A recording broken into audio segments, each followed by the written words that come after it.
to have a go at this HJ75 troopy. It's an absolute weapon actually. The customer's been doing a fair amount of work on it himself. It was actually used to be a 2H. Now he's ripped that out because I think that because he pulls a 1.8 ton caravan behind him with the kids, I think the 2H was just a bit slow, a bit sluggish for that. So he's done away with that. He's put the 12HT in there now. He hasn't just dropped a 12HT in there.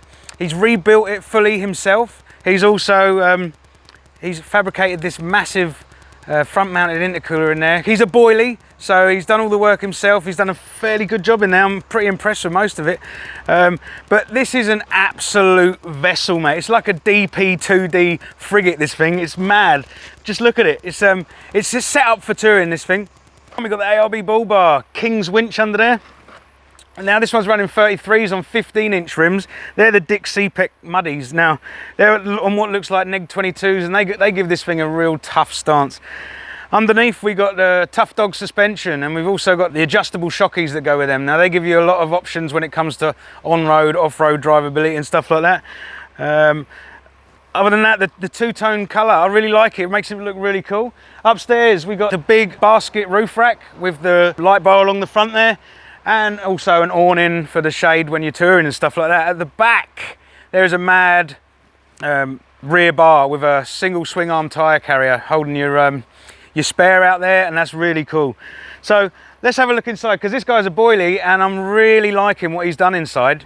To check it out in here, he's really put his skills as a boilie to good use and produced some real good custom work. So up here we've got the custom overhead console that houses his UHF, and we've got a bit of a checker plate. There's a bit of a checker plate theme going on in here. We've got the lovely center console, loads of storage in there. You've got some nice cup holders up the front. A little overhead light here. It looks like a retro light, and he's made the own little housing for that. That's really cool. Now he's done away with the rear trims, and he's got lots of little pockets in there so the kids can store their stuff, and again all made out of checker plate. I really like it actually. Real practical use of the space behind the cards there. But anyway, other than that, it's pretty stock standard. We've got his gauges up here, so we've got oil pressure, we've got boost and EGTs going on up there, stereo. Other than that, we've got his switch for his light bar, but stock standard. Other than that, it's really nice, man, really nice untouched dash going on in here. But let's go in the back and see what his touring setup's like. So check it out, mad tyre carrier. What a bit of machinery that bull bar is.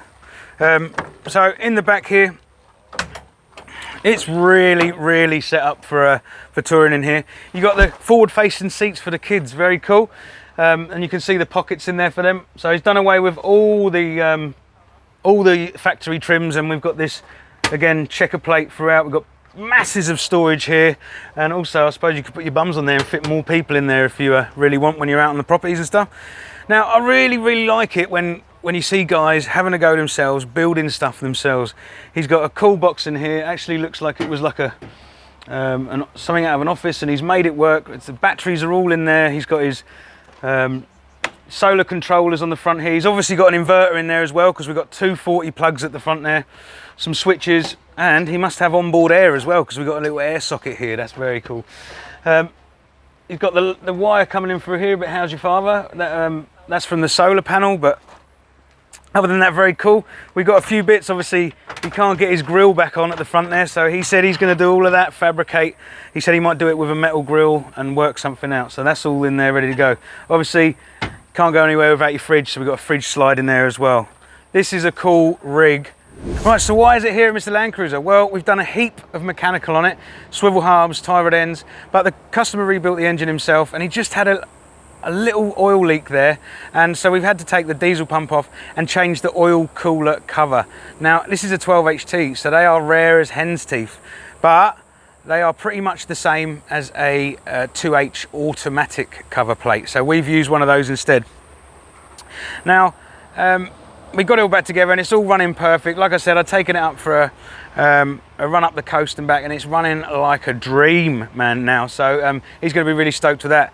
Other than that, what we've done, electrical, loads of it. We've got the gauges, we wired all that up. We've got his winch working. We've sorted the air con out so it works when he gasses it up.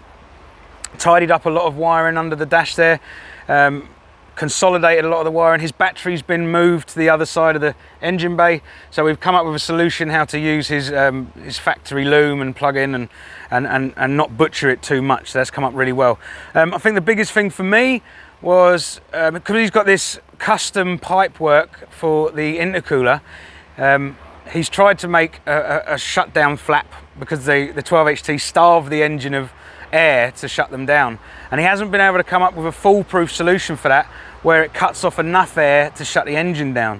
So what we've done, we've used a 2H AC idle up solenoid, vacuum solenoid, and we've rigged it up with a little rod and stuff like that, and we've used some VSV valves to activate that when the ignition goes off, and it shuts the fuel off, and it is really effective, really good way, and the customer's really happy with it. So overall, that's pretty much what we've done. The customer's here now, ready to go. He's going to be driving it all the way back to Glasgow today, so he's pumped, really excited. I'm really excited to see him take away and drive it for the first time, because he hasn't driven it. All he's done is driven it down his driveway and onto the tilt tray to come to Mr Landcruiser. So check it out, and what a rig, man, what a rig.